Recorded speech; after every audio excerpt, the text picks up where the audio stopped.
안녕하십니까. Y타임스 논평의 주북일입니다. 문재인의 오기에 검찰이 맞서고 있습니다. 끝날 때까지 끝난 것은 아닙니다.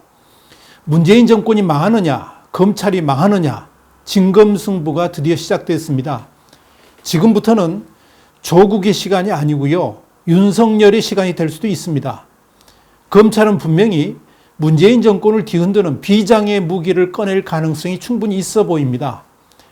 독선과 오기로 가득한 문재인 대통령이 결국 조국을 법무부 장관에 임명을 했습니다. 대한민국 역사상 이제까지 이렇게 어마어마한 구설수와 실질적으로 가족 대부분이 검찰 수사 대상인 장관 후보자는 없었기 때문에 그래도 대통령이 국민들의 의견을 고려해서 고심이라도 할 줄 알았습니다.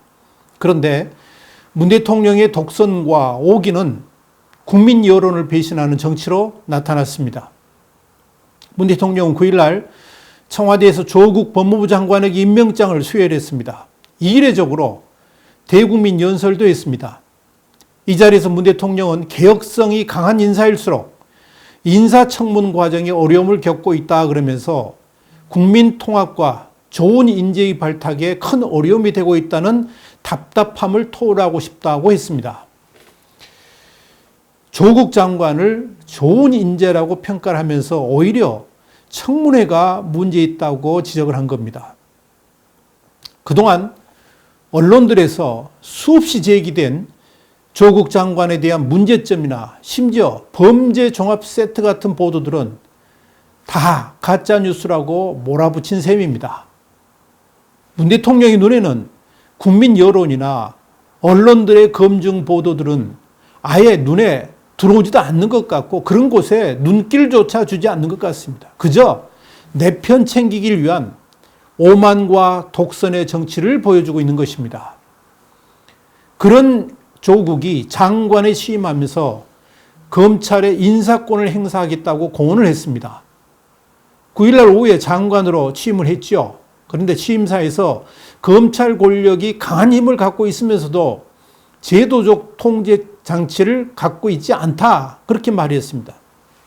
그러면서 검찰에 대한 법무부의 감독 기능을 실질화해야 한다라고 말을 했습니다. 한마디로 자신과 자신 가족들에 대해서 수사하고 있는 검찰에 선전포고를 한 셈입니다.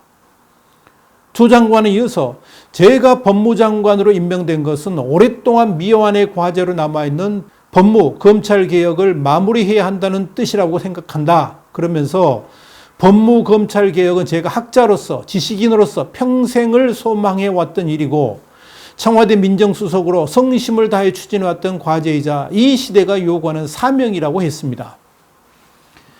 자, 문제는 검찰이죠. 그야말로 초유의 상황을 맞이했는데요.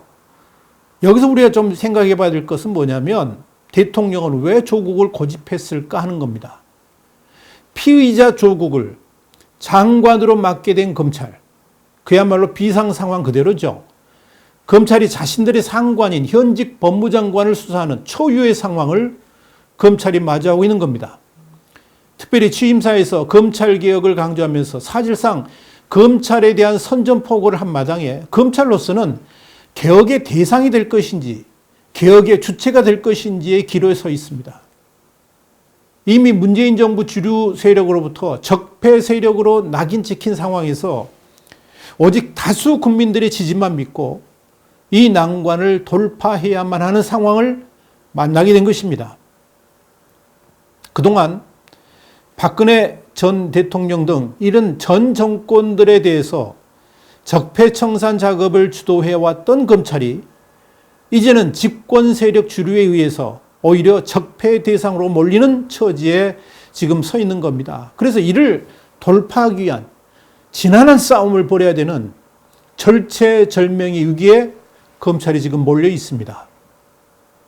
이미 우리 신문이 주장한 대로 검찰과 권력의 싸움이 이제부터 본격화되었다고 볼 수가 있습니다.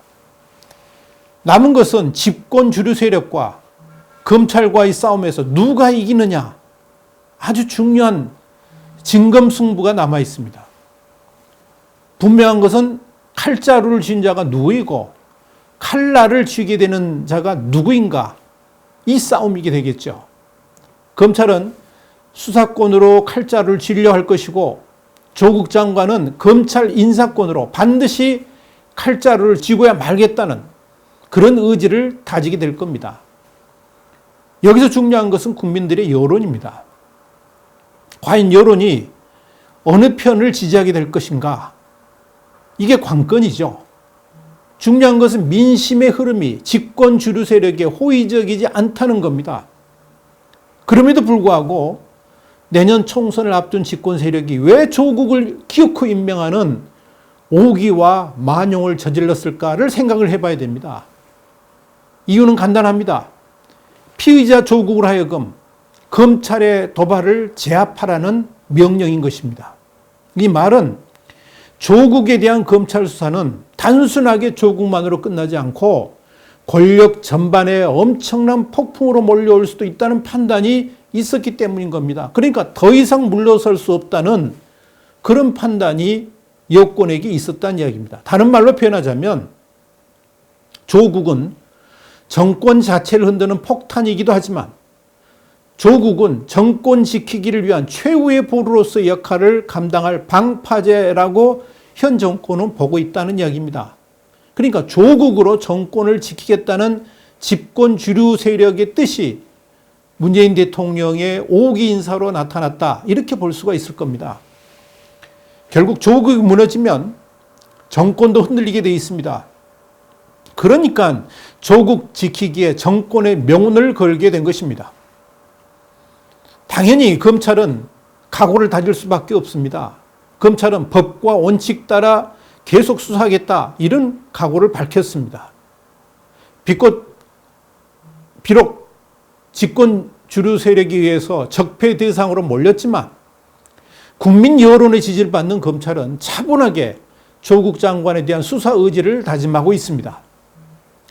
검찰은 장관 임명과 관련해 가지고 대검이 따로 입장을 발표할 계획도 없고 따로 회의를 가질 계획도 없다. 그러면서 수사는 정해진 절차대로 법과 원칙에 따라 계속 진행할 것이라고 밝혔습니다. 검찰은 이미 조 장관 가족이 투자한 사모펀드 운영사 대표, 또 이들이 투자한 가로등 전멸기 제조회사죠. 웰스앤CD 대표에 대해서 구속영장을 청구했습니다. 조국 장관하고 관련해 가지고 처음으로 신병 확보에 나선 셈입니다. 특별히 조국 펀드로 불리는 이 사모펀드는 조국 장관 일가를 수사하는 핵심 사건으로 조 장관과 조 장관의 부인을 겨누는 칼날이 될 것으로 보입니다. 아주 비장의 무기가 바로 이 조국 펀드가 될 겁니다. 특별히 조 장관의 부인 정경심 교수가 사모펀드 운영사가 투자한 2차 전지 제조업체 WFM으로부터 최근까지 한 1,400여만 원의 자문료를 받아왔다는 사실도 이번에 확인이 됐습니다.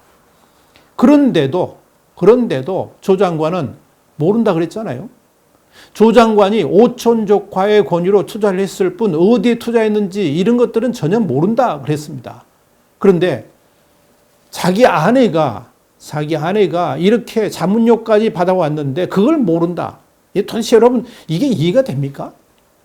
이렇게 검찰이 발빠르게 움직이는 것은 비록 조국이 장관으로 취임했지만 반드시 이번 사건을 끝까지 파헤치겠다는 결기로 보여집니다. 이것은 검찰이 수사로 조국 장관을 검찰청 포토라인에 세우지 아니하면 검찰이 해체 수준의 죽음을 맞이할 수도 있기 때문에 검찰은 이제 명운을 건 싸움을 할 수밖에 없는 처지에 놓여 있습니다. 결국 조국이 죽느냐, 검찰이 죽느냐, 문재인 정권이 망하느냐, 검찰이 망하느냐, 이런 이분법적 전쟁이 본격화된 겁니다. 지금 당장은 검찰이 인사권을 쥔 그런 조국과 이를 뒤에서 지원하는 집권 세력의 판정승으로 보일지 모르겠습니다. 그러나 검찰의 생각은 다른 것 같습니다. 뭐냐면 싸움은 지금부터라는 겁니다. 진짜 검찰의 실력을 보여주겠다는 겁니다. 검찰이 이렇게 결기를 다지는 것은 단순하게 조국 일가 비리 수사만으로 끝나지 않겠다는 그런 선전포고의 다름 아닐 수도 있습니다. 그러니까 검찰의 속성상 집권 세력 핵심에 대한 수사를 하면서 단순하게 일개인의 범죄 행위만으로 칼을 뽑기는 위험천만하면서도 무모한 도전일 수도 있기 때문에 그렇습니다. 검찰이 정권 핵심 세력에 대해서 수사할 때는 그 뒤에 숨겨진 또 다른 어마어마한 폭탄을 보험 삼아서 칼끝을 겨냥하는 경우가 많기 때문에 그렇습니다. 제가 볼 때는 조국만이 아니라 조국보다 더 큰 뭔가를 검찰이 분명히 그 파일을 갖고 있다는 이야기입니다. 다시 말해서 검찰은 조국 사건 뒤에 그야말로 정권 전체를 뒤흔드는 비장의 무기를, 그 파일을 손에 쥐고 있다는 의미입니다. 그러니까 검찰이 저렇게 강하게 나가는 거 아니겠습니까? 결코 부러질 수 없는 싸움을 검찰이 하고 있다는 뜻이기도 합니다. 만약 조국의 호언장담대로 검찰의 인사권을 가지고 검찰의 콧대도 꺾고 검찰 자체를 완전히 분해하듯이 해체 작업으로 들어가려고 하면 검찰은 자신들이 가지고 있는 그 파일로, 그 무기로 권력과 딜을 할 수도 있을 겁니다. 검찰은 그런 능력을 가지고 있습니다. 얼마든지 가능한 시나리오입니다.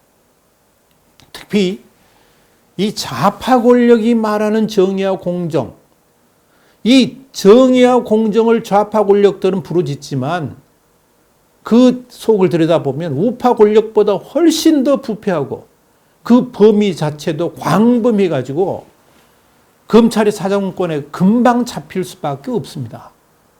검찰이 바로 그런 내사 자료를 근거로 해가지고 청와대와 대통령의 목에 칼날을 들이댈 가능성이 충분히 있다는 이야기입니다. 그래서 하는 말이 있습니다. 뭐냐면 끝날 때까지 끝난 것은 아니다는 거예요. 끝날 때까지 끝난 것은 아니다. 검찰이 지금 권력 핵심에게 던지는 말이 바로 이겁니다. 끝날 때까지 끝난 건 아니다. 중요한 것은 윤석열의 검찰이 앞으로 어떤 행보를 보이게 될까의 문제입니다. 끝까지 가서 정권 전반을 뒤흔드느냐, 아니면 숨겨놓은 그 무기, 그러니까 그 숨겨놓은 그 파일로 정권과 적당한 수준에서 딜을 하느냐입니다. 적당한 수준에서 딜을 하게 된다면 아마도 조국 장관을 포토라인에 세우면서 검찰은 조직을 그대로 유지하게 되겠지만 이건 국민적 부흥을 배신하는 길이 될 겁니다. 그러나 그야말로 검찰 본연의 기계로 또 윤석열 총장의 본성대로 원칙대로 밀고 나간다 그러면 검찰은 그야말로 국민의 검찰로 거듭나는 계기가 될 수 있을 것이고 그것이 바로 온 국민이 바라는 그런 검찰의 모습이 될 수도 있을 겁니다. 과연 어느 쪽일까요? 많은 언론들이 조국이 장관으로 임명되기 전에는 문재인의 시간이었고 조국이 장관으로 임명된 직후부터는 조국의 시간이라고 부릅니다만은 우리 신문은 저는 그렇게 보질 않습니다. 조국이 장관으로 임명된 직후부터는 조국의 시간이 아니라 윤석열의 시간이 될 것으로 보입니다. 칼자루는 분명히 정권 주류가 아니라 윤석열의 검찰에 쥐고 있기 때문에 그렇습니다. 마지막으로 한마디 더 드립니다. 조국의 트위터 어록 중에서 조국이 조국에 보내는 명언입니다. 지금 화면에 나타나 있죠? 한 명의 피의자 때문에 5천만이 고생이다. 한 명의 피의자 때문에 5천만이 고생입니다. 제가 한 말이 아니고 조국 장관이 트위터에서 한 말입니다. 검찰이 문재인의 오기에 맞서고 있습니다. 분명한 것은 끝날 때까지 끝난 것은 아닙니다. 문재인 정권이 망하느냐, 검찰이 망하느냐, 그 진검승부가 시작됐습니다. 지금부터는 조국의 시간이 아니라 윤석열의 시간이 될 수도 있습니다. 검찰이 문재인 정권을 뒤흔드는 비장의 무기를 꺼낼 가능성은 충분히 있어 보입니다. 싸움은 지금부터입니다. 와이타임스 논평이었습니다. 다음 시간에 다시 뵙겠습니다. 감사합니다.